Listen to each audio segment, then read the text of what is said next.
যখন কোনো ব্যক্তি প্রভুতে আগে বাড়ে, যখন কোনো ব্যক্তি জীবনে ঈশ্বরের খাস পরিকল্পনা থাকে, যখন ঈশ্বর আপনাকে মনোনীত করে, আপনাকে দাঁড় করায়, যখন কোনো ব্যক্তিকে দাঁড় করায়, শয়তানও 1000 বছর ধরে লোকদেরকে ডিস্ট্রাক্ট করে, লোকদের অনেক সময় প্রভুতে তো থাকে কিন্তু তার শক্তি কমিয়ে দেয়, যেন সেইভাবে সে আসারদার ভাবে যে দুনিয়াতে যেন সেবা না করতে পারে।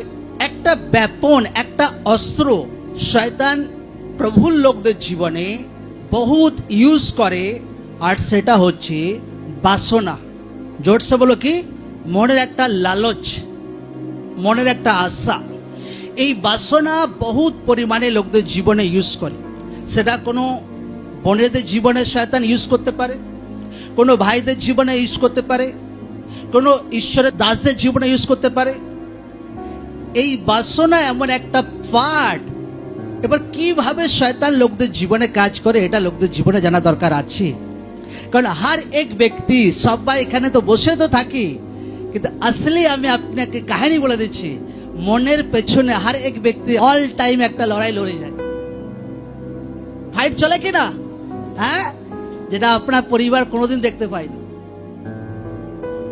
যেটা আপনার হাজবেন্ড দেখতে পায় না, কিন্তু মনের পেছনে অল টাইম আপনার একটা বিশ্বাসের লড়াই চলছে, বিচারধারা নিয়ে লড়াই চলছে। আর শয়তান সেখানেতে কবজা জমাতে চায়, যেন সেই বিচারধারাতে যেন আপনাকে দোষী সাব্যস্ত করে। হ্যাঁ, এই জায়গাতে শয়তান কাজ করার ট্রাই করে যে একে মাইন্ডে এমন কিছু ডিস্ট্রাক্ট দিতে শুরু করি, এ যেন নিজের বিবেকে নিজে যেন দোষী পায়। তার জীবনে নিরাশা আসে, তার জীবনে হতাশা আসে, তার জীবনে স্ট্রাগল আসে, আর সে ভাবতে পারে না যে কিভাবে আমার জীবনে মতলব সঠিক রাস্তা আমি বার করব।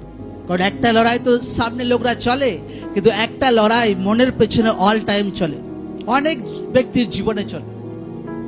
আর এই জায়গাতে শয়তান কোনো টাইমে লোকদের জীবনে সফল হয়, কারণ লোকরা জানে না এই আত্মিক লড়াইগুলো কিভাবে লড়তে হয়।